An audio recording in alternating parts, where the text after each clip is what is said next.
Hello friends, welcome to English analysis academy.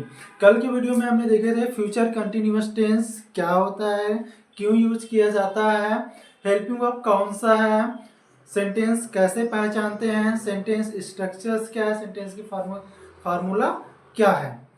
आज हम देखेंगे कि फ्यूचर कंटिन्यूअस टेंस का उपयोग कहाँ कहाँ होता है और कुछ ऐसे सेंटेंस जिसमें रहा होगा, रही होंगे शब्द नहीं आते लेकिन वो फ्यूचर कंटिन्यूअस में बोला जाता है, और कुछ एग्जांपल्स हम प्रैक्टिस करेंगे। तो चलिए शुरू करते हैं।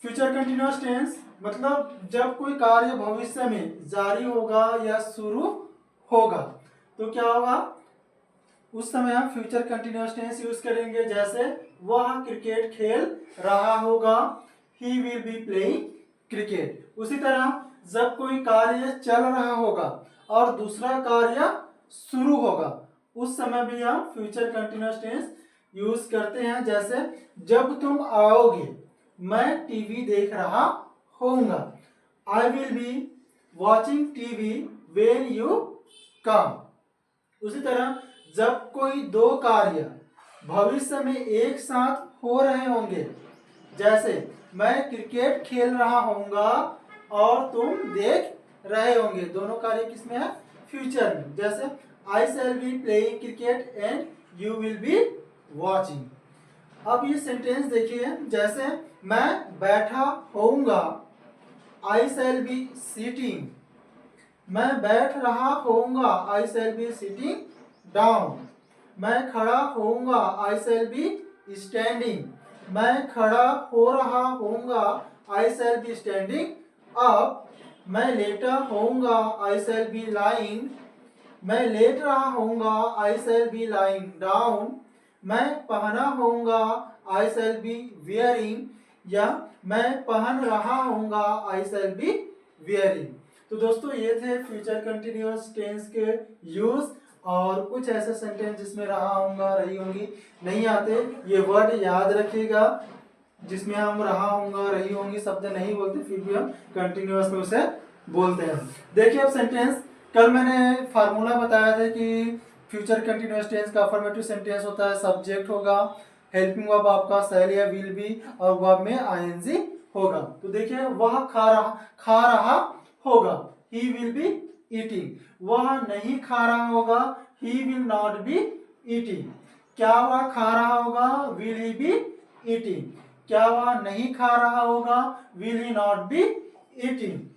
वह क्या खा रहा होगा, what will he be eating. कौन खा रहा होगा, हु विल बी ईटिंग।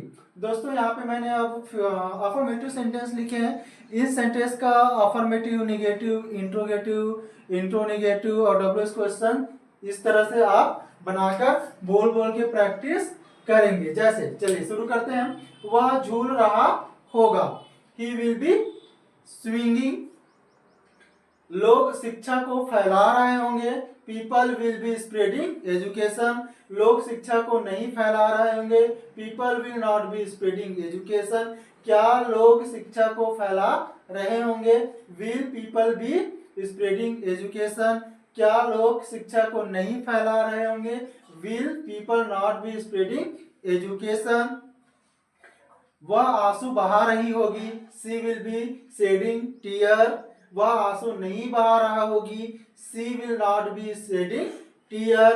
क्या वह आंसू बहा रही होगी, will she be shedding tears. क्या वह आंसू नहीं बहा रही होगी, won't she be shedding tear. मैं तुम्हें कहानी सुना रहा होऊंगा, I shall be telling a story. I shall not be telling a story. Shall I be telling a story? Shall I not be telling a story? या shan't I be telling a story? उसी तरह हम कोशिश कर रहे होंगे, we shall be trying. We shall not be trying या we shan't be trying. Shall we be trying? Shall we not be trying?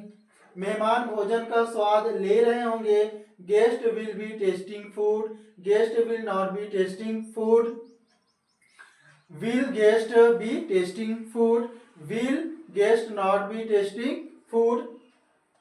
दिल धड़क रहा होगा, heart will be throbbing. Heart will not be throbbing, will heart be throbbing, will not या won't heart be throbbing. ठीक है, तो दोस्तों ये थे आपका फ्यूचर कंटिन्यूअस टेंस यूज क्यों करते हैं। कुछ ऐसे सेंटेंस जिसमें रहा होगा रही होंगे शब्द नहीं आते हैं, और ये कुछ सेंटेंस एग्जांपल्स है। दोस्तों अब आपको क्या करना है, सबसे पहले जो कल का वीडियो अगर आपने नहीं देखे होंगे तो कल का वीडियो देखिए, वहां पे मैंने बताया है कि क्यों यूज किया जाता है फ्यूचर कंटिन्यूअस टेंस, पहचानते कैसे हैं, हेल्पिंग वर्ब कौन सा यूज होगा, और सेंटेंस स्ट्रक्चर फार्मूला क्या है। तो उस फार्मूले के अकॉर्डिंग आप नए नए सेंटेंस बनाकर बोल बोल के प्रैक्टिस जरूर कीजिए। दोस्तों यदि वीडियो अच्छी लगी तो लाइक शेयर और सब्सक्राइब करना ना भूलें। मिलते हैं नेक्स्ट वीडियो में। Thank you for watching.